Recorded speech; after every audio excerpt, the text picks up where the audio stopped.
guiai meus passos. Meus irmãos queridos, sejam muito bem-vindos a mais uma meditação semanal. Nosso encontro para saborear a palavra de Deus que ilumina o nosso caminho.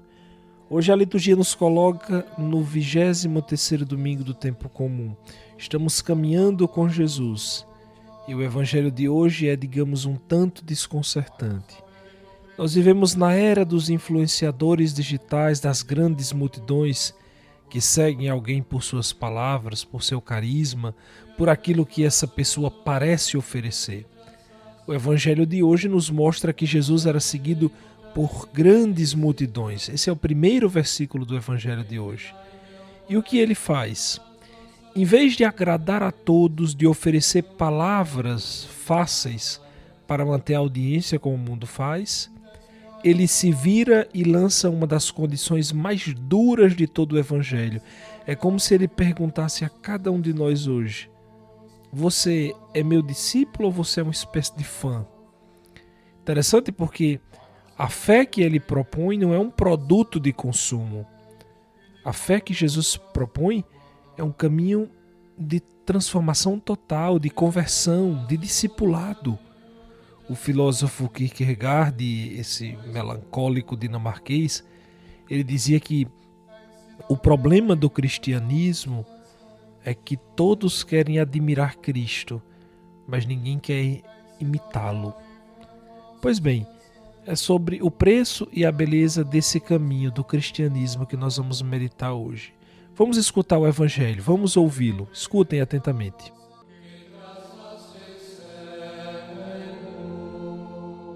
Evangelho de Jesus Cristo segundo Lucas, capítulo 14, versículos de 25 a 33. Naquele tempo, grandes multidões acompanhavam Jesus. Voltando-se, ele lhes disse: se alguém vem a mim, mas não se desapega de seu pai e sua mãe, sua mulher e seus filhos, seus irmãos e suas irmãs, e até da sua própria vida, não pode ser meu discípulo. Quem não carrega sua cruz e não caminha atrás de mim, não pode ser meu discípulo. Com efeito, qual de vós, querendo construir uma torre, não se senta primeiro e calcula os gastos para ver se tem o suficiente para terminar? Caso contrário, ele vai lançar o alicerce e não será capaz de acabar. E todos os que virem isso começarão a caçoar, dizendo: este homem começou a construir e não foi capaz de acabar. Ou ainda, qual rei que ao sair para guerrear com outro, não se senta primeiro e examina bem se com 10.000 homens poderá enfrentar o outro que marcha contra ele com 20.000? Se ele vê que não pode, enquanto o outro rei ainda está longe, envia mensageiros para negociar as condições de paz. Do mesmo modo, portanto, qualquer um de vós, se não renunciar a tudo o que tem, não pode ser meu discípulo. Palavra da salvação.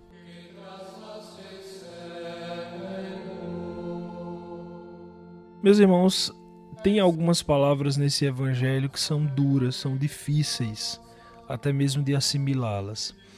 Para entendê-las, nós precisamos primeiro aqui nos situar.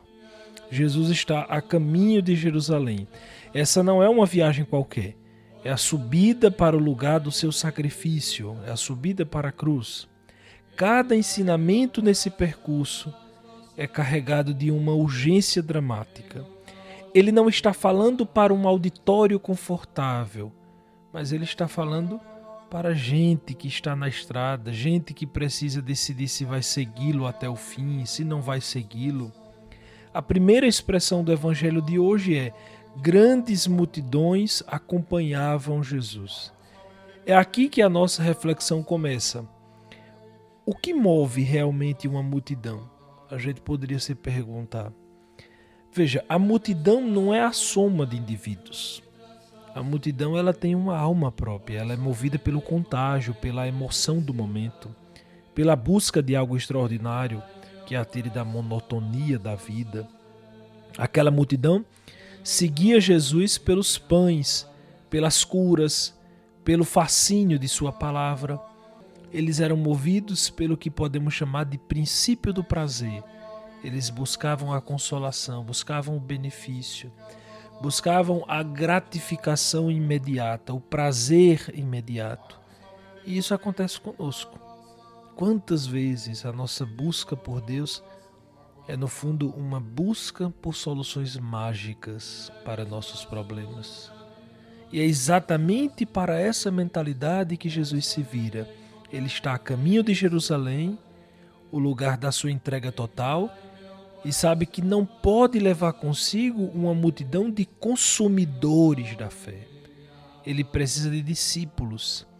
E então ele lança a primeira condição, aquela palavra chocante. Se alguém vem a mim, a expressão que o Evangelho usa é forte. Eu vou usar a tradução mais profunda, mais até difícil. Se alguém vem a mim e não odeia seu pai, sua mãe, sua mulher, seus filhos, seus irmãos, suas irmãs e até a sua própria vida, não pode ser meu discípulo. Aqui está um ponto muito importante. Porque a gente poderia pensar, será que Jesus, que pregou o amor aos inimigos, nos pediria para odiar nossa família? E é claro que não. A chave está na língua e no contexto. O verbo grego usado aqui é miseo, que significa odiar. Porém, entendam bem, ele é usado aqui com o sentido semítico, é um hebraísmo. Nas linguagens semíticas, como o hebraico e o aramaico, não havia uma forma fácil de dizer amar mais ou preferir.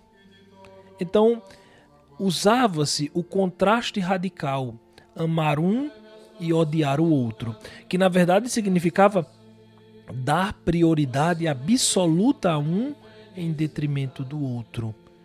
Vejam, o que o Senhor está nos dizendo aqui é que nenhum afeto, por mais sagrado que seja, e o amor familiar é sagradíssimo, pode ocupar o primeiro lugar em nosso coração. Esse lugar pertence unicamente a Deus. Então, o que Jesus está falando aqui é um reforço do primeiro mandamento da lei de Deus. Amar a Deus sobre todas as coisas. Amar a Deus mais do que ao pai, mais do que à mãe, mais do que aos irmãos, mais do que a tudo.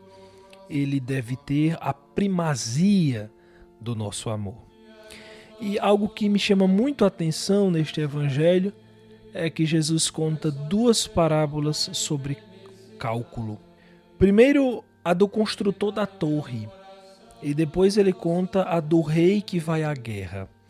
Essas duas histórias, que são muito pequenas, elas são um retrato da nossa vaidade e da nossa falta de realismo. Prestem atenção. Primeiro, o construtor da torre.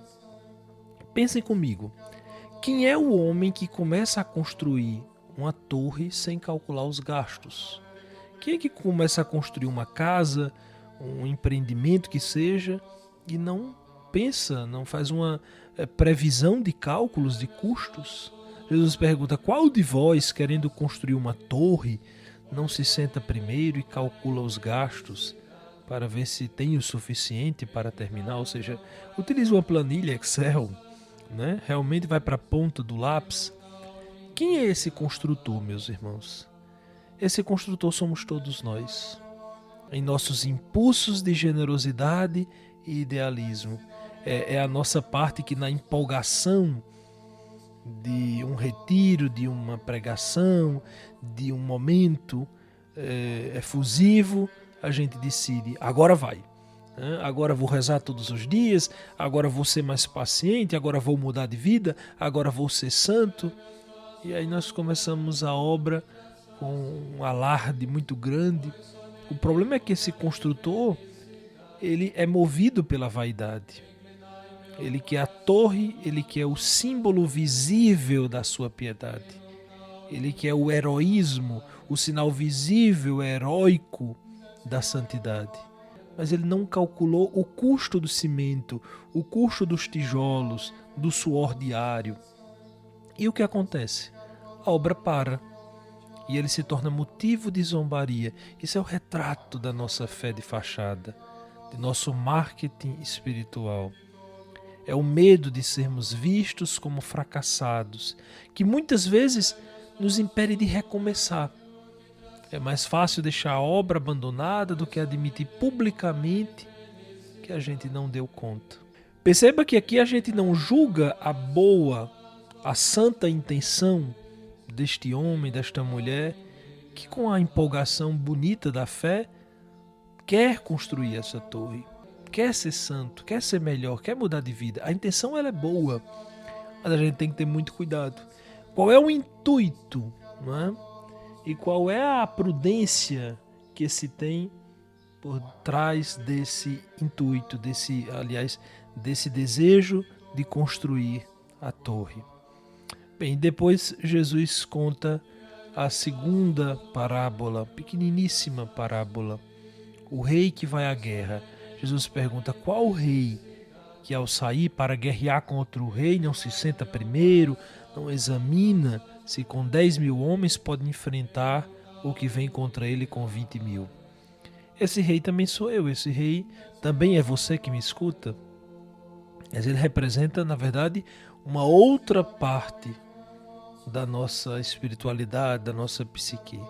Uma parte mais madura e realista. Ele não é movido pelo idealismo ingênuo do construtor que a gente ouviu. Ele é movido pela dura realidade. Ele olha para o inimigo, que pode ser um vício arraigado, que na verdade é a força do pecado em nós, e admite: eu não dou conta. Minhas forças são insuficientes para este inimigo. E aqui, meus irmãos, está o ponto central, fulcral do evangelho de hoje. A atitude do rei é o oposto da atitude do construtor. O construtor confia em seus próprios recursos e fracassa. O rei, ao reconhecer sua insuficiência, abre-se para a única solução sensata: pedir condições de paz. Na vida espiritual, o que é que seria pedir condições de paz ao inimigo que é mais forte? É render-se, é capitular. Mas não ao pecado, mas render-se a Deus. É o momento da mais profunda humildade. É o momento quando a gente diz: Senhor, esta guerra contra o meu ego, contra a minha soberba, contra a minha preguiça, eu não posso vencer sozinho. Eu me rendo a Ti. Lute por mim. Eu te dou as chaves da minha fortaleza. É o que São Paulo queria dizer quando ele diz: quando sou fraco, então é que sou forte. É exatamente isso. A força de Deus se manifesta na nossa fraqueza assumida. Mas a gente não pode vencer esse inimigo sozinho. Não é possível. Esse inimigo, quem vence em nós é Deus. Só Ele pode vencer esse inimigo. No século III havia uma heresia muito forte, a heresia do pelagianismo, onde se acreditava que você poderia chegar à graça da santidade sozinho, sem o auxílio de Deus. Isso é uma heresia. A gente só pode chegar por causa de Deus, pela sua força. Interessante que Francisco de Assis, que viveu no século XIII, já muito chamado de santo entre os habitantes de Assis, o povo passava na rua e dizia: Francisco, você é santo. Francisco, você é um homem muito santo. Francisco dizia: vocês me chamam de santo, mas se o fio que me liga à graça de Deus se romper, eu seria pior do que todas as prostitutas de Assis. Porque é Deus, é a sua graça. Nós não podemos, nós não somos capazes de vencer o inimigo sozinhos. Os dons, não é, que existem em nós veio da fonte que é Deus. Só Ele pode vencer o inimigo. Só Ele pode vencer o inimigo. As nossas forças são insuficientes para vencer 20.000 homens. A gente só tem 10.000 homens. A gente é pequeno diante desse inimigo, diante desse vício, diante do pecado. É Deus que pode vencê-lo. Só Ele pode vencê-lo. E tudo isso nos faz pensar, meus irmãos, o seguimento de Cristo não é para amadores entusiasmados, não. é para amantes decididos. O amor verdadeiro é realista, ele calcula o custo, não com a frieza de um contador, de um calculista, mas com a seriedade de quem sabe que está em jogo a sua própria vida. Vejam, por exemplo, como eu citei ainda há pouco, Francisco de Assis, quando seu pai Pietro Bernardoni o deserdou publicamente na Praça de Assis, Francisco se despiu completamente e ele diz: até hoje chamei Pietro de pai, mas agora posso dizer: Pai nosso que estás no céu. Reparem que não foi ódio, não. Francisco diz isso como uma expressão máxima de liberdade. Ele não estava odiando o Pai, mas ele estava fazendo um cálculo radical. Tudo que eu tenho, inclusive o amor do meu Pai, não vale nada comparado a ter Cristo como meu tudo. Ele calculou o custo e pagou o preço com alegria. Portanto, meus irmãos, nesta semana nós somos chamados a fazer esse exercício de identificar em nós essas duas figuras. Qual é a torre inacabada na nossa vida? Qual é o projeto espiritual que nós começamos com entusiasmo, com empolgação e nós abandonamos por falta de cálculo, por falta de perseverança? Seja honesto, olhe realmente, olhe para esse projeto, para essa torre, olhe. E ainda mais importante, qual é o rei inimigo com 20.000 soldados que você insiste em tentar derrotar com 10.000 homens, com suas próprias forças? É a impaciência com os filhos? É a amargura no trabalho? É a fofoca? O que é? Nesta semana, em vez de cerrar os punhos e dizer eu vou conseguir, eu tenho forças, eu sugeriria você experimentar, sentar-se com o rei em oração e dizer: Senhor, sozinho eu não consigo, é demais para mim e eu me rendo a ti, toma conta disso, eu te entrego as minhas armas, para que tu venças em mim. Interessante porque a verdadeira vitória espiritual não é uma conquista, não é uma conquista, não é, você não pode, não é ser premiado, receber um troféu, porque a verdadeira vitória espiritual ela se dá como entrega, ela se dá como uma rendição. Quando você se rende a Deus, é que você é vitorioso, é que você vence. Meus irmãos, neste domingo da independência, que possamos descobrir a verdadeira liberdade, aquela que vem do desprendimento ordenado pelo amor. É bonito porque ao final deste tempo comum, nós somos chamados ao extraordinário do discipulado radical. Que Nossa Senhora, a primeira discípula, aquela que soube dizer sim, calculando todas as consequências, uma espada transpassará a tua alma, que ela nos ensine a sabedoria do amor ordenado, assim seja. Amém.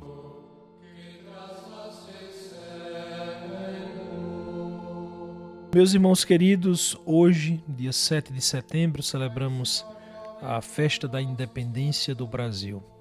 Que cada vez mais a nossa terra seja a terra da Santa Cruz. Que este povo cada vez mais seja fecundo diante da cruz de Jesus Cristo. Hoje também, como igreja, nós nos alegramos pela canonização de dois grandes, já podemos dizer, santos. São Carlo Acutis, assim podemos chamar a partir de hoje, e também Giorgio Frassati, dois jovens que serão elevados às honras dos altares. Peçamos a intercessão destes dois jovens que, apaixonados pelo Evangelho, apaixonados por Jesus Cristo, foram radicalmente rendidos a Ele. A todos vocês, uma ótima semana, um grande abraço e até o próximo episódio, se Deus quiser.